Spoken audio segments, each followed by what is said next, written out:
Hey folks, welcome back to another Dice Tower preview. I'm Mark, and today we're taking a look at Misty Waters at the World's Edge, which is brought to you by Dragon SC. It's for 1 to 4 players, ages 13 and up, and games generally run about 150 to 250 minutes. So matey, you are in the Misty Waters. Quite quickly, you will find that this is not just a land of myths, pirates, and even sea monsters. People have inhabited these lands for a very, very long time. And for decades, Spanish conquistadors have lorded over the very center of the archipelago, this far collecting and guarding plundered gold before selling it overseas as an annual bounty. This vast treasure is just waiting for the arrival of the Silver Fleet to take it homewards, so the situation seems to be more and more promising. In Misty Waters, players can move their ships, fight with cannons or board ships, and perform a number of other actions, such as building facilities, buying and repairing ships, selling goods and valuables found on islands or at sea, and hiring captains, officers, and sailors. Moving ships around the board is extremely simple, but good planning and the use of maximum speed can determine the outcome of the game, as sometimes, especially close to the finale, it is important to get your ship to the right place at the right time. A game of historical fiction set in the age of sail. As the captain of a small sailing ship, you sail into uncharted waters where strange things happen from time to time. So this is a big, expansive game with so many possibilities, so many options for you to do various things. And you know what? You can play cooperative, you can play competitive, solo, all kinds of options here, scenarios, and some really neat adventures as you go and travel to the different islands. You deal with pirates, all kinds of fun things. But your main goal, the number one goal to win the game, is to move to the middle of the board and capture the conquistador's treasure. And that is the main goal for all the players, but there's some variations here as well. If you get to the 12th round and the conquistadors get nervous, come pick up their treasure, you try to stop them if they get away. There's some options there as well, but really the other way is by conquering islands. Based on player count, can determine how many islands you need to conquer in order to win the game. So there's some variations based on what's happening, if they get away with their treasure and so forth, but really you're after the treasure. And obviously getting that treasure is not going to be an easy task, as there are multiple guns here that you have to deal with and move past. As you move into this area, you have to follow the currents, and you get slowed way down because there's no wind here. So you can only move 3 spots regardless of what ship you're using in order to maneuver around these. You're going to have to really destroy them basically, and then go pick up that gold or that treasure in order to win the game. So many things you can do in this game. It has a bit of a sandbox feel to it. So we're going to give you a broad look at what's going on here. And first and foremost, let's take a look at the main board. You have your weather effects across the top, which are going to move up and down. The weather gets rocky at times, hurricanes, all kinds of things. So you have also your compass, which is the rounds of the game. And as your sextant moves along the compass, things will trigger, like event cards, or you might have movement of the pirates or monsters across the ocean. You also potentially will get gold, and you'll be able to get more resources as you come across the crates from plantations or mines that you put into play on specific islands. And of course, on that 12th round, then all the conquistadors get nervous and they come gather their treasure and try to get out of the area. But each of the rounds consists of several phases, and you have a sash that you'll move along with the anchor to show what is happening. We'll take a close look at that for sure. And then we've got our different bases for our players. And generally you're going to start with 2 ships, but since this is set up for a 2-player game, we each have 3 ships here. Just to give you an example of what's going on, your base, and then you have a skull that you put on the nearest island, which means really you're kind of fearful of going to that island, and you won't actually travel there or do anything with it until maybe towards the end of the game, because your crew are very superstitious. Each of the islands around the board will have exploration cards in them that you'll set up at the start of the game. You also have sea adventure cards, you've got tavern cards, and your action cards that you'll be drawing at the start of your turn. And these cards are really kind of key to a lot of the things that you're going to be doing on your turn. Obviously, one of the big things you're doing is traveling around the ocean, trying to get to destinations and gear up your ship in order to get enough firepower, so to say, to perhaps deal with the conquistadors and their gun turrets, as well as your fellow players. So players have a set of ship boards. These represent the ships that you have in play, and there's various things here. On the far left, you have the captain's quarters basically, where you'll be placing cards like exploration cards or tavern cards as you go on grand adventures. You'll be transporting cargo, passengers. You have your starting crew, which are tokens, which are really cool.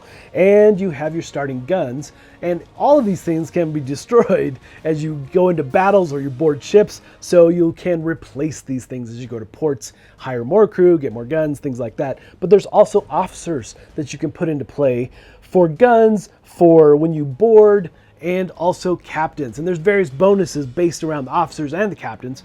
Captains will allow your ship to move one extra space. So there's lots of neat things about upgrading these ships, getting them ready, obviously, as you deal with pirates and your fellow players. So every round of the game, you'll follow along the different phases that are located on this ribbon or the sash using the anchor starting with the Wheel of Time. And again, the Wheel of Time is going to trigger all kinds of different things like events. It might cause pirates to move. And when you do move pirates, you'll be rolling this nice compass dice in order to determine where they go.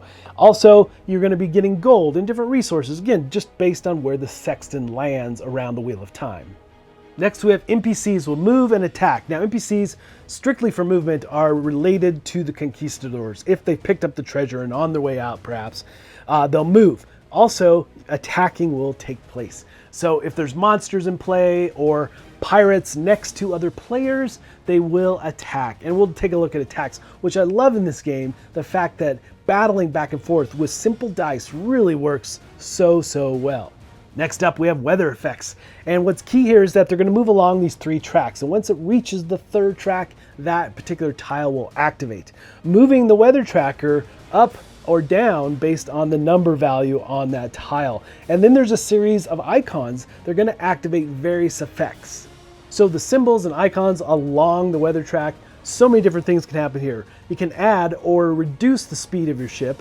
There's icons that determine that the seas are so rough that you can no longer board a ship, or you can no longer do battles, or you can no longer trade goods back and forth between ships.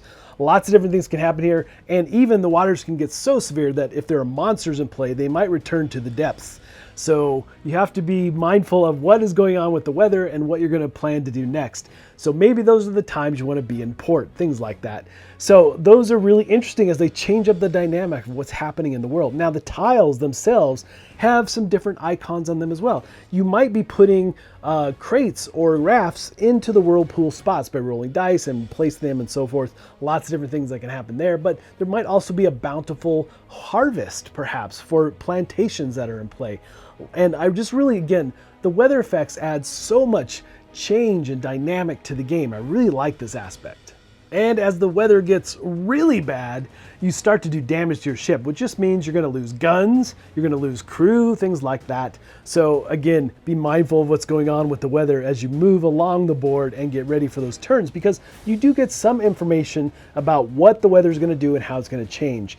And then after the weather effect takes place, then it's time for players to start taking their turns. So at the start of your turn, the first thing you're doing is drawing an action card. Now, you can draw from the main deck, or you can take the top card of the discard pile. Now, at the start of the game, you'll have 3 of these cards, but through the course of the game, obviously you'll get more, and you can only ever have 7 cards, 7 action cards in your hand at any one time. And then you get to move your ships. Now, in the top right corner of your ships, you will have a number, and again, based on the weather effects, or if you have captains, you might get to move further, or perhaps you have action cards in hand that will allow you to do that as well. Next up, you have the option of going into combat. If you happen to be adjacent to a ship or a monster and you want to engage in combat, you're going to be rolling dice based on the number of guns you have. Again, you can obviously have officers that could give you more options when you go into battle, but in general, you're going to be rolling the number of guns you have. So you'll take red dice, roll them, and you're looking for the value of 6 in order to do damage to a fellow player. And if you roll a 6, they simply remove one of their guns. It's really that easy. But like on a roll of 4 or 5 in this cannon battle back and forth, you have a ricochet, so you get to re-roll dice. But if you roll a 1, then you get to remove their sailors from their ship. So basically the ship is taking damage in that way by removing guns, removing sailors, things like that. But if you board a ship, well, then you're going to be doing a dice roll-off. 1 dice back and forth. Whoever has the highest value hits. And so you'll remove sailors that way back and forth, and you can take over ships. You can basically loot them. It's fantastic. But the simplicity of how you battle back and forth is really well done. But pirates are a little different. So you engage in pirates, they're hefty. They have 4 guns. but their endurance is really low. So if you hit them once, you add fire to them, and you hit them a second time, then they're gone. But if you roll 3 6s at once against a pirate, you immediately sink them. Other things you might attack are like the guns around the conquistador's treasure, or forts that have been put in play by other players battling to take over an island or whatever you need to do around that. So lots of different ways to engage in battle, but all of them super straightforward, super simple, just simple dice rolls. And a lot of those things can also be augmented by your different action cards. The last part of your turn is performing actions. And again, this is varied, greatly varied, based on cards you have in your hand. If you're docked at an island, you might go and explore an island, revealing cards like going up against cannibals, giving you little missions to do, go to taverns, which might give you secret missions to do, which I really like that aspect, some secrecy around what you're doing, what you're planning. And obviously there's trading, you can get gold for doing various missions and things, as well as, transporting different types of cargo to islands, moving from one place to the other, and building forts, building mines, lots of different options around actions you can perform. And I love this aspect. It's really up to you, and it becomes, again, like I said, that sandbox feel, and it's very straightforward how all these things work. I love the different action cards. They really play into and augment what you're trying to do at times, perhaps just simply giving you more movement out on the open sea. And then down the road, as you play and further progress through the game, again, like I said, you'll run into these sea adventure cards, which add a whole nother dynamic around what's happening. It could just be something simple that happens out in the ocean, or monsters could appear. So it's so much variation around the adventure you're encountering with all these different cards and what you're doing. And I found it's really engaging with what you're doing with your actions and how you're trying to prepare and gear yourself up to go get that conquistador treasure. And some of the actions will have benefits like experience tokens and of course silver gold coins. So like if you take out a ship with cannons, you're going to get experience as well as some coins, and lots of different options here around benefits based on actions you take. But the neat thing about experience points, obviously coin will allow you to buy things like fortresses, set up mines, plantations, things like that. But the thing with experience is that you have some nice options around experience tokens. So you can use those tokens to either get more action cards, or you can use them to re-roll dice, which is what I did a lot of because it really comes in handy when you're going for those 6s. Now there might be times in the game where you have a cooldown of a certain action you've performed. Maybe you've placed anchor because there's a storm going on and you don't want your ship to move. So you can't move your ship for 2 turns or something like that. But you have this hourglass that you'll place next to your ship, and based on what you're doing and how you need to use this hourglass will be the last part of the round. So you'll just increment it down by 1 and finally remove it all together when you've waited or cooled down that particular action you took. So those are really the basics of what you're doing on your turn. Again, you're trying to gear yourself up to really go get that conquistador treasure and win the game. But there's so many different other things. It's easy to get distracted along the way because there's so many fun things you can do with your ships, going to the islands, exploring them, going to the tavern, and also dealing with sea creatures as they come out. I like that aspect a lot. There's even a ghost ship that could appear. Some really fun things around this game. Alright folks, just a reminder once again, this has been a Dice Tower paid preview, and everything you've seen has been in prototype form, so keep a close eye on the campaign for any changes that still may occur. Now, with that said, this game offers so many different ways to play. I like that so much. The actions available to you are plentiful, and especially as you go to islands and go to ports and do various things there. I like the adventures that you can go on for sure. But my favorite aspect is probably still the weather effects. They add so much dynamic aspects to the game and the board, and even the sea adventures add so much fun as well. So many different types of ways to play. Like I said, you can add that Flying Dutchman into the game, which adds a whole nother element. So it's really up to you how you play and engage. Obviously you have the end goal of getting the treasure, but there's still so much going on, so much to enjoy with this game. But folks, ultimately, if this looks like something of interest to you, I'm sure they'd appreciate your support. So I think that's it from me, and until next time, we'll see you at the table.